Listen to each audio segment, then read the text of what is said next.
పెళ్ళైనా పండగైనా వేడుక ఏదైనా పట్టు చీరల ప్రత్యేక వేదిక వారాహి సిల్క్స్. ఎందుకంటే కర్నూలు జిల్లాలో చాలా నియోజకవర్గాల్లో ఇలాంటి వివాదాలు ఉన్నాయి. కానీ ఎమ్మిగనూరు లాంటి ప్రాంతాలు చాలా తక్కువ ఉంటాయి. అది కూడా బుట్టార వెనక గారు ఉన్నారు కాబట్టి అక్కడ. కానీ ఇప్పుడు చూస్తుంటే ఈ వివాదాలు ఏంటి? మీరేమో స్థలం గురించి మాట, వాళ్ళు చూస్తే బ్రెడ్ పాలు పంచినంత మాత్రాన ఫౌండేషన్ సర్వీస్ చేస్తే ఆత్మహత్య బ్రెడ్ పాలు పంచితే ఏమే ఎమ్మెల్యేగా గెలిచేస్తారా? క్యాడర్ ఉండద్దా? ముగ్గులు పోటులు పెట్టేస్తే ఎమ్మెల్యే అయిపోతారా? ఇవన్నీ కూడా కొలమానమా అని వాళ్ళు అంటున్నారు. ఏది అసలు అటు ఇటు ఏంటి ఈ ప్రశ్నల పరంపర ఏంటి, విమర్శల పరంపర ఏంటి, అసలు ఏం జరుగుతుంది? ఏం లేదండి, నిన్న చక్కగానే కార్యక్రమం జరిగింది. వాళ్ళందరి దగ్గర మేమందరం కూడా వెళ్ళి ప్రోగ్రామ్ పార్టిసిపేట్ ఎమ్మిగనూరులో నిన్న చెన్నకేశ్వర రెడ్డి గారు, రాజీవ్ రెడ్డి అందరూ పాల్గొన్నారా? అఫ్ కోర్స్ వాళ్ళు ఇప్పుడు నియోజకవర్గ ఇన్ఛార్జ్ వాళ్ళు అన్నప్పుడు వాళ్ళు మమ్మల్ని ఇన్వైట్ చేస్తే మేము వెళ్తాం కదండి. వాళ్ళు ఇన్వైట్ చేశారు. Of course. వివాదాలు ఎందుకు? ఎవరిని ఉద్దేశించి అన్నారని మీకు ఐడియా లేదంటారా? పాలు బ్రెడ్ పంచితే ముగ్గులు పోటీలు పెడితే ఎమ్మెల్యే అయిపోతారా అనేసి? అది పెద్ద ఆయన కొంచెం మిస్అండర్స్టాండ్ చేసుకున్నట్టున్నారు. అందుకని నేను దాని గురించి మాట్లాడలేదు. పెద్దవాళ్ళు ఏదో మాట్లాడారులే, మనం సర్దుకుపోవాలన్న ఉద్దేశంతో నేను దాని గురించి కాంట్రవర్సీ చేయదలుచుకోలేదండి.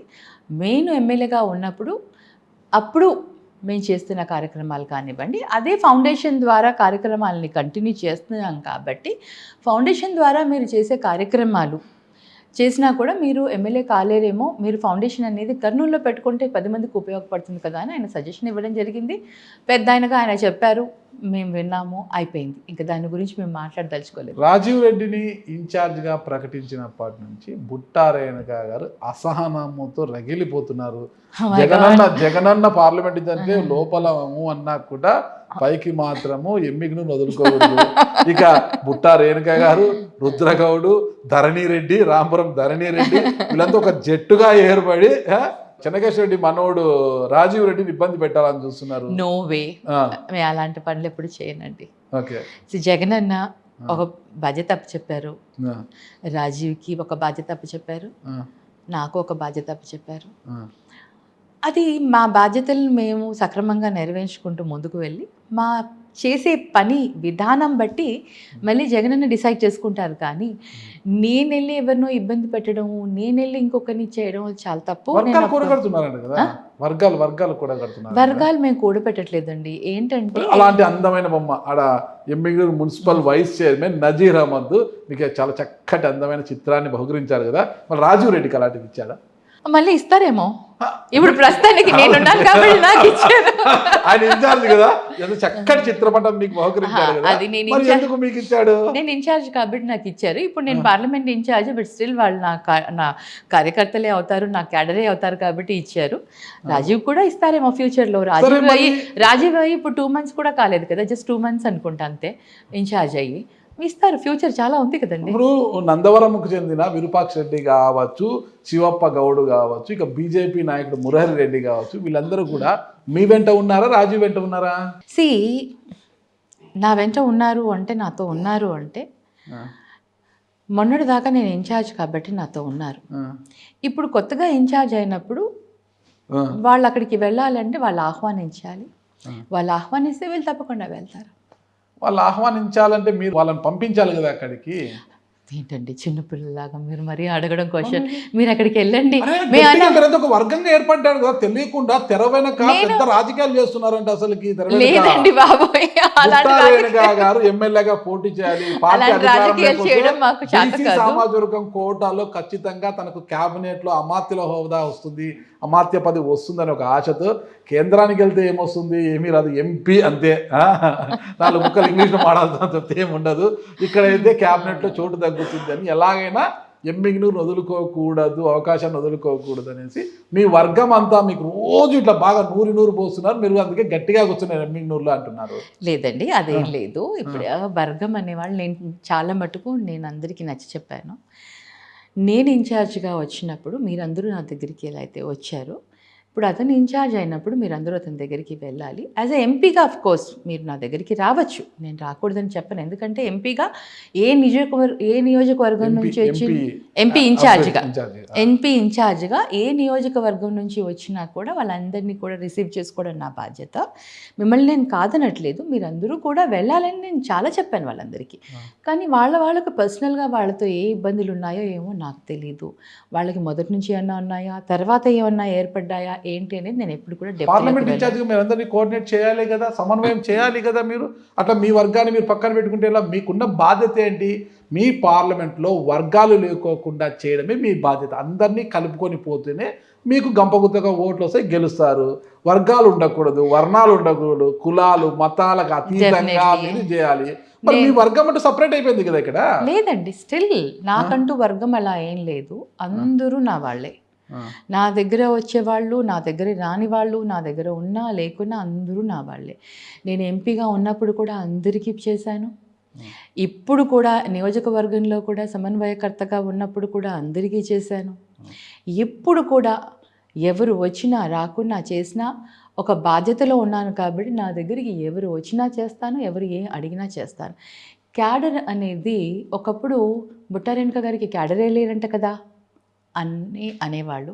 ఇప్పుడు క్యాడర్ అంతా తన దగ్గరే పెట్టుకున్నారంట కదా అనేసి. అంటే మనం రాజకీయాల్లో ఏంటంటే ఏం చేసినా తప్పే, ఏం చేయకున్నా తప్పు కిందనే మనం ఏ కోణంలోనైనా ఎవరినన్నా ఎలాన్నా స్క్వీజ్ చేయొచ్చు.